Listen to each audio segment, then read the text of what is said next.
Je vais aller vous montrer la sanction des études. Je pense que c'est ce qui serait... on parle plein de cours, mais qu'est-ce qu'on demande à l'enfant pour avoir son diplôme d'études secondaires? Donc, normalement, on a 36 unités par année. On a 36 périodes. À part en maths, là, vous allez voir, il y a une petite nuance. Chaque période vous donne une unité. 2 années de 36 périodes, 72 unités en potentiel. Par contre, anglais enrichi, PEI là, peuvent aller chercher des unités supplémentaires, entre autres à cause de l'anglais. En 4e secondaire, on tombe à 4 périodes, mais on donne 6 unités. Le cours donne 6 unités, même s'il est à 4 périodes. Donc, il y a des petites subtilités, mais ça ne pénalise pas, au contraire, ça avantage un petit peu la quantité d'unités. En haut de 65 unités, les cégeps ne pénalisent pas vraiment.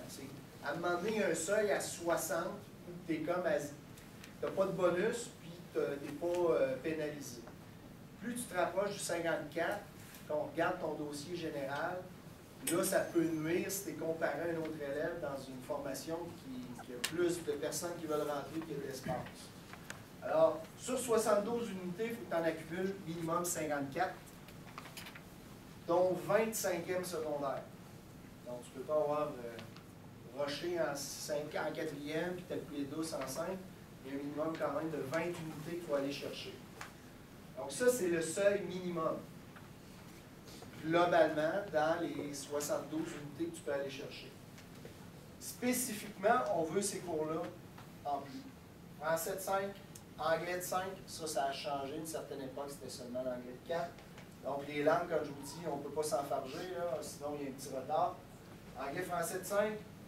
Sciences physiques de 4e secondaire. On marque 4 ou 6 unités, parce que selon que vous êtes en formation générale appliquée ou formation générale, ça c'est un autre choix potentiel pour votre enfant, de prendre le volet appliqué en sciences ou la formation générale. Il y en a un qui donne 6 unités, puis l'autre cours donne 4 unités, mais c'est équivalent. Là, c'est vrai, c'est vraiment au niveau de la méthode, on est plus en atelier, on manipule plus, mais les notions sont similaires. Donc, c'est un style d'apprentissage différent. Vous le vivez, là, vos enfants sont soit en général ou en général appliqué présent. 4 unités de mathématiques, ce sont les fameuses CST de 4. Donc, ça, les CST, c'est le cours régulier de maths. Ils donnent 4 unités, mais il va être donné à 6 périodes. Tous les cours de maths en 4e secondaire sont donnés à 6 périodes. Et le cours régulier donne 4 unités.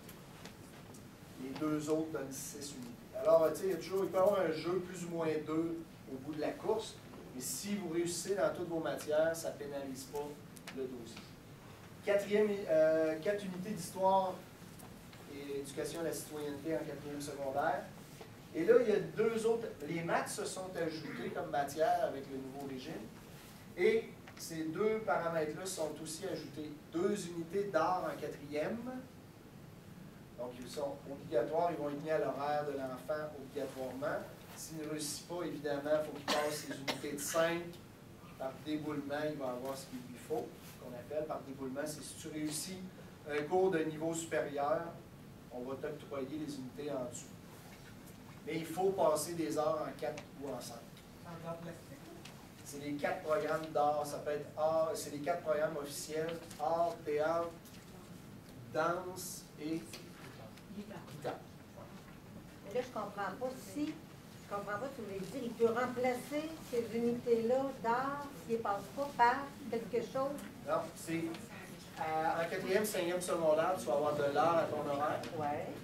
Il faut que tu réussisses sur 4. Si par malheur tu échoues, tu vas en avoir assurément en 5e secondaire, mais il faut que tu les passes, puis par déboulement, on va dire, vu que tu as réussi en plastique de 5, on va te reconnaître ton préalable ici. Et 2 unités de développement personnel ou d'éducation physique de 5e secondaire.